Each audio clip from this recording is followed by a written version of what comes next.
بسم الله والصلاة والسلام على سيدنا رسول الله. ايه الأخبار؟ عاملين ايه؟ النهاردة حبيت أوريكم موقع جديد.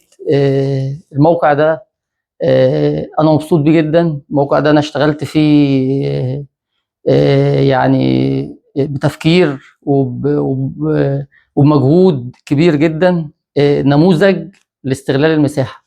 يعني الموقع ده بالنسبة لي نموذج لاستغلال المساحة. الموقع هنا في ميامي في اسكندريه. موقع الاستاذ احمد. استاذ احمد مش هقول صديق، هو اخ، يعني يعتبر اخ ليا. واول معرفتي بيه على فكره كانت هنا في التعاقد على الموقع، وبعد كده احنا تقريبا بقالنا سنتين. بس السنتين مش بنشطب اندايركت، يعني سنتين. كل شويه بنعمل مرحله. هو مسافر بره، عايش بره مصر، وبينزل اجازات. السنه اللي فاتت ما توفقش ان هو ينزل، فكنا موقفين الدنيا شويه، وبعد كده قرر ان هو خلاص هينزل اجازه. فكنا بنقفل الدنيا، حتى ما قفلناش الدنيا لحد الاخر. لسه اجهزه التكييف، لسه الشاشات، شويه حاجات بسيطه كده ما كملتش، بس هو هيقعد على كده، وان شاء الله الاجازه الجايه نكون مكملين كل حاجه. المهم ان الموقع هنا، لما كلمني الاستاذ احمد، الموقع كان مشاكله كتير جدا. منها ان المطبخ ضيق، الحمام استخدامه مش افضل حاجه، الريسبشن طويل زي ما انتم شايفين، بسم الله ما شاء الله، بس ضيق. واللي مزود كمان التفاصيل ان هو ضيق. الحجم الاعمده زي ما احنا شايفين، الخرسانه كبيره جدا وبروزها عن الحيطه كبير جدا، فمضيق المساحه.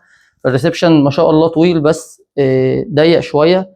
محتاجين ان احنا كنا نفرشه. كل ده بالنسبه لي كان بسيط، وهقول لكم عملت فيه ايه. كان المشكله الاكبر بالنسبه لي المطبخ.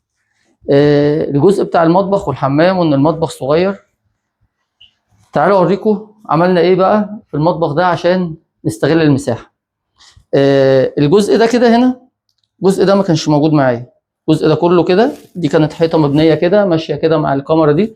الجزء ده اصلا كان في الحمام، يعني الجزء اللي هنا ده اصلا كان في الحمام. الحمام ورانا هنا، هنخش للحمام دلوقتي. تمام. فانا اخدت الجزء ده من الحمام على استعمل، اقدر اعمل هنا بار واحط الغساله. فحطيت الغساله هنا تحت، وهنا الجزء ده هيتركب هنا تيبل كده متحركه. تمام. ممكن استخدمها ككوفي كورنر. وعملنا برضو تجهيزات الكهرباء للجزء ده. وعملت هنا الجزء ده وحدات معلقه زي ما احنا شايفين. وحطيت هنا الميكرويف. وعملت تحت برضو جزء ستور استخدمه تحت الرخامه. وهنا برضو عملت البار. فهنا الجزء اللي انا خدته من الحمام ده اخد معايا جهازين، واخد معايا مساحه تخزين، وعمل معايا شكل جمالي كويس مع الريسبشن. طيب باقي الاجهزه. باقي الاجهزه بدات ان انا اقسم. ده كان مساحه المطبخ بقى الاساسي اللي انا كنت مستلمه، الجزء ده كده. تمام. وده كان الباب بتاعه. فبالتبعيه لما كان ده الباب الاول، ما كانش في النص، كانت دي حيطه، ما كنتش اقدر احط حاجه قدام الحيطه عشان مساحه الاستخدام. فلما كده اخدنا الجزء ده زودناه، بقى هنا في مساحه ان انا اقدر ادخل وشمال ويمين، ومساحه الاستخدام عندي بقت واسعه جدا، ما عنديش مشكله في الاستخدام خالص. فحطيت هنا الثلاجه، وعملت فوق منها وحدات التخزين. وهنا كده عملت وحده للسخان والحوض تحت الشباك. الادراج اللي هي البامبو والباسكت. وعملنا هنا وحدات تخزين.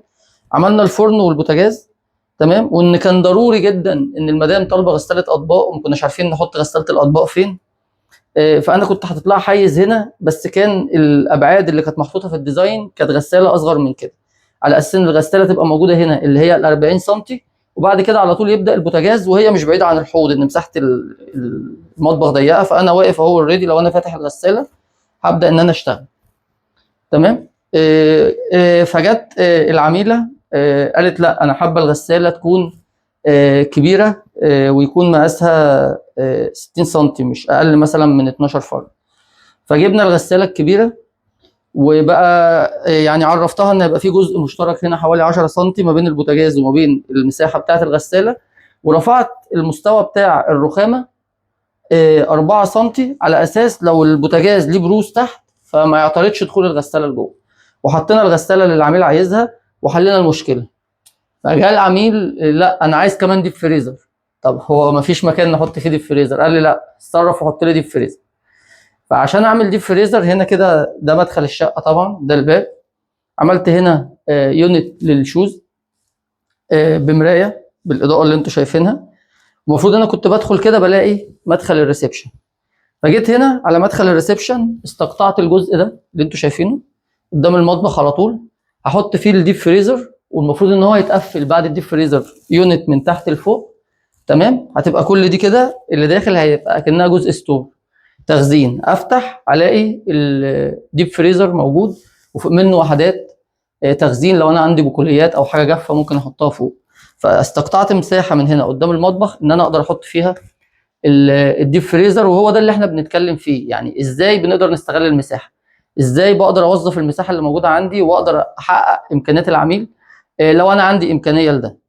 بعد كده عشان دي ما يبقاش شكلها وحش في قلب مدخل الريسبشن، فعملت السايد ده الجزء ده كده زي بارتيشن، ومعاه وحده. الوحده دي طبعا فيها ادراج من ورا ومن قدام، يعني هنا كده فيها ادراج ومن الناحيه الثانيه فيها ادراج، وعملنا فيها الاعمده الستيل دي كحاجه زي كونسول كده في مدخل البيت. ممكن احط هنا بقى، احط فازه كويسه واحط المفاتيح بتاعتي، الموبايل، ازازه برفيوم، اي يعني مستلزمات كده هنا اللي داخل واللي خارج بالبيت ممكن ان هو يستخدمها.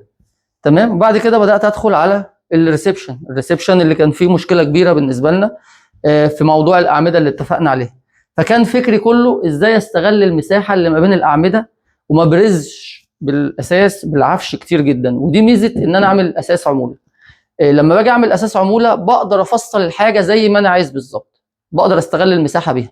لو انا جايب القطعه دي جاهزه عمرها ما كانت هتيجي معايا زي ما انا عايز.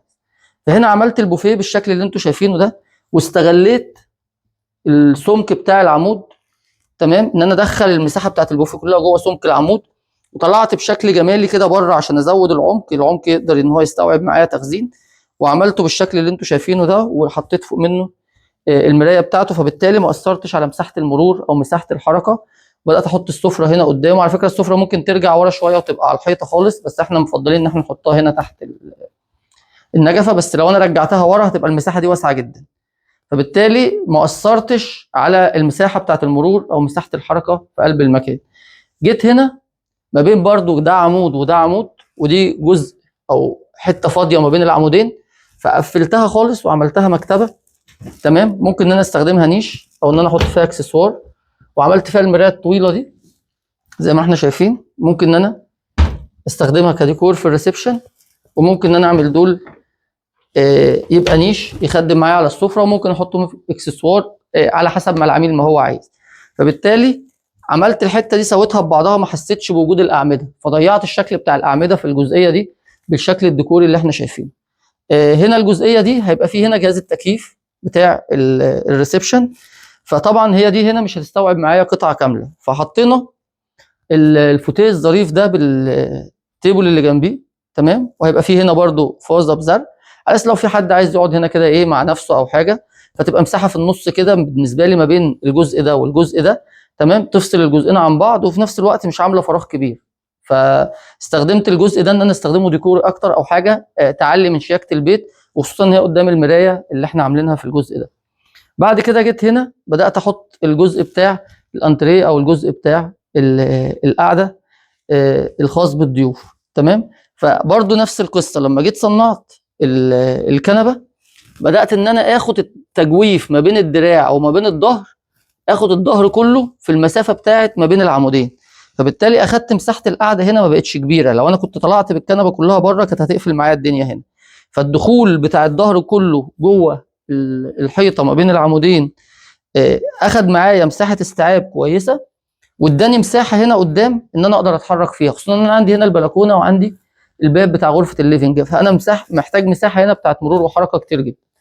فبدات ان انا اوظف الكنبه الاساسيه ان انا ادخل الظهر بتاعها ما بين العمودين واعمل الدراعين من الخارج.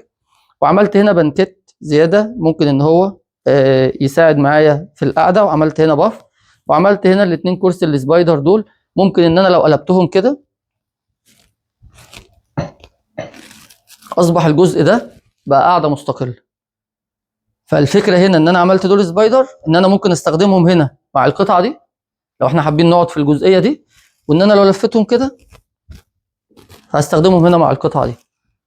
وده اللي انا بتكلم فيه عشان كده بقول لكم الموقع ده نموذج لاستغلال المساحه، اتحط فيه كميه افكار ان احنا نستغل بيها المساحه. لسه لما هنخش كمان غرف النوم هتشوفوا استغلال المساحه كان بيتم ازاي، وقدرنا ان احنا ان الغرف كلها صغيره وفيها برضو اعمده، فقدرنا ان احنا نوظف المساحه بشكل مثالي الحمد لله رب العالمين.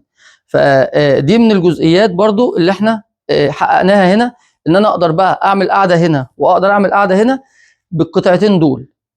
لو لفتهم كده فالقاعده بالنسبه لي بقت في الجزء ده، تمام. لو لفتهم كده فانا اقدر استخدمهم في الجزء ده، ولو خليتهم كده بالنسبه لي كله بقى قاعد مع بعضه، اللي قاعد هنا مع اللي قاعد هنا مع اللي قاعد هنا مع اللي قاعد هنا. بالنسبه لي كل دي بقت مساحه قاعده، الناس كلها قاعده مع بعضها. فقدرت ان انا بالحركه دي اشغل الجزء بتاع الريسبشن كله معايا بشكل كامل. بعد كده جينا لغرفه الليفنج. دي في المسمى ان هي غرفه ليفنج، عمليا هتبقى غرفه نوم، ان طبعا العميل عنده ولد وعنده بنت وفي ضيوف ممكن تيجي وكده، فهي احنا عاملين غرفه جوه للبنت هنشوفها دلوقتي. فهنا كنا حابين نعمل غرفه تانية بسراير وفي نفس الوقت تبقى ليفنج. فاقترحت على العميل ان احنا نعمل الكنبه ال شيب، تمام، وعملنا فيها سرير، تمام. بس فيما ان احنا قاعدين مثلا وحد عايز ينام، فعملت هنا كنبه تانية، الكنبه التانية برضو فيها سرير، فانا لو فتحت دي وفتحت دي اصبح عندي سريرين في الغرفه في نفس الوقت وهم مقفولين.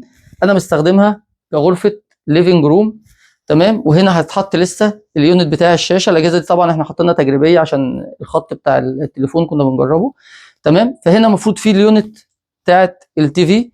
هنا لو احط مثلا بلاي ستيشن او اكس بوكس او اي حاجه في الجزئيه دي، والترابيزه بتاعت الركنه. ولو فتحت الاثنين دول اتحولت عندي لغرفه نوم بسريرين، لو انا عندي ضيوف او عندي حد ممكن ان انا استقبله فيها، وممكن ان هو يستوعب معايا غرفه نوم تانية.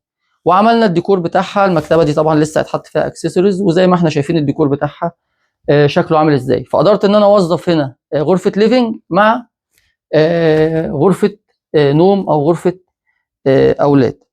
ده كده بالنسبه للريسبشن والجزء بتاع الليفنج، تمام، والمطبخ اللي اتكلمنا عليه.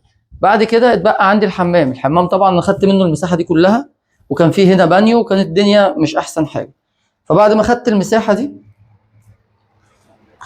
تمام، عملت هنا شاور كابينت زي ما احنا شايفين، تمام، في الجزء ده. وعملت هنا التويلت، وعملت هنا الحوض باليونت بتاعته، تمام، في الوش على طول. فالمساحه بتاعه الحمام كويسه جدا معايا وما عنديش معاها اي مشكله. واستفدت بالمساحه الاضافيه الثانيه في الجزء بتاع المطبخ، وسع معايا الدنيا. فقدرت ان انا اوظف الحمام زي ما انا عايز. بعد كده الغرفه دي هنا، دي كانت غرفه، الباب بتاع الغرفه دي كان هنا، يعني انا ده وانا داخل من الممر كده بلاقي باب الغرفه دي في وشي. فطبعا قفلت الباب ده خالص مباني بالطوب، ونقلت الباب هنا في الجزء ده وعملت سلايدنج، ان الغرفه مساحتها صغيره ودي المفروض كانت غرفه البنت، تمام، فاحنا محتاجينها غرفه كبيره، تمام. فعملت الباب ده سلايدنج، تمام، ونقلت الكتف ده هنا. طب نقلته ليه وخليت الباب ليه من هنا؟ تمام. لما هنيجي نخش هنا كده في الغرفه، تمام، ممكن تعدي الناحيه الثانيه، تمام. قدرت ان انا هنا اعمل دولاب زي ما احنا شايفين بقى فوق السرير، وفي نفس الوقت قدرت ان انا استخدم الجزء ده. لو انا الباب كان في الجزء ده ما كنتش هقدر احط حاجه قدام مدخل الباب عشان مساحه المرور. فلما انا نقلت الباب هنا في النص، فانا بدخل الغرفه اهو عادي، عندي كل دي مساحات تخزين. الدولاب زي ما احنا شايفين من اول هنا بفوق السرير بجنب السرير، كل دي مساحات تخزين موجوده عندي. الاثنين كومود، مساحه السرير كويسه جدا، متر و40 سم، سرير كبير مش صغير، ممكن ان هو يستوعب فردين. وعملت هنا الجزء ده مكتب مع سراحه مع مكتبه شاشه، يعني انا ممكن استخدمه مكتب للمذاكره، ممكن استخدمه سراحه. عندي مرايه هنا موجوده هنا، كده كده هتتحط الشاشه في الجزء ده فبقى يونت شاشه، وعندي ادراج هنا ممكن احط فيها التخزين بتاعتي. فقدرت ان انا استغل الغرفه ان انا اوظف فيها كل حاجه، اوظف فيها مساحات تخزين كبيره جدا. البنات بيبقوا حابين حاجتهم بتبقى كتير، يعني محتاجين مساحات تخزين كتير، فقدرت ان انا اوفق لها كل اللي هي محتاجاه، تمام. وفي نفس الوقت ما اثرتش على المساحه بشكل او باخر. وقدرت ان انا اعمل برضو مساحه حركه حوالين السرير ومساحه حركه حوالين المكتب كويسه شويه نوعا ما، يعني في حدود المساحه اللي موجوده وفي حدود المساحه اللي انا كنت شغال عليها. بعد كده عندي اخر غرفه، غرفه النوم الرئيسيه. دي غرفه النوم الرئيسيه زي ما احنا شايفين، تمام. برضو كان عندي نفس المشكله، ان المساحه مش كبيره ومحتاج ان انا اعمل الغرفه واعمل فيها برضو مساحه دواليب تكون مناسبه. فقررت ان انا اعمل الدولاب شمال ويمين السرير، واعمل يونت كمان فوق منه للتخزين. تمام. والسرير جه معايا في النص بالاثنين كومود زي ما احنا شايفين. وبعدين عملت اليونت دي في وش السرير، وهيبقى فيه هنا كده الشاشه بتاعه التي في والتكييف. تمام. وهنا الجزء ده عملته ادراج ستور، ممكن هو يستوعب معايا برضو ادوات تخزين وكده. وعملت هنا مرايه ممكن ان استخدمها كمرايه سراحه. فقدرت ان انا برضو في الغرفه ان انا اوظف العفش على قد المساحه اللي موجوده معايا، واستغل المساحه كافضل استغلال او كاحسن استغلال نموذجي. قدرت ان انا ما اهدرش سنتي او شبر في المساحه. ساعدني على كده طبعا ان انا زي ما قلنا ان انا لما بعمل الديزاين ببدا ان انا افصل الاساس. فالاساس التفصيل او العموله بيساعد الواحد ان هو يتحرك في الحاجات دي، وان هو يشتغل على الغرفه او على المساحه بشكل سمارت اكتر. فالدنيا تطلع معانا زي ما احنا شايفين كده، واستغلال المساحه بيطلع بشكل امثل وبشكل مظبوط. يا رب الموقع يكون عجبكم، وان شاء الله استنوني الموقع اللي بعديه هيبقى اجمد من ده، وفي افكار احسن من ده ان شاء الله رب العالمين. اشوفكم على خير.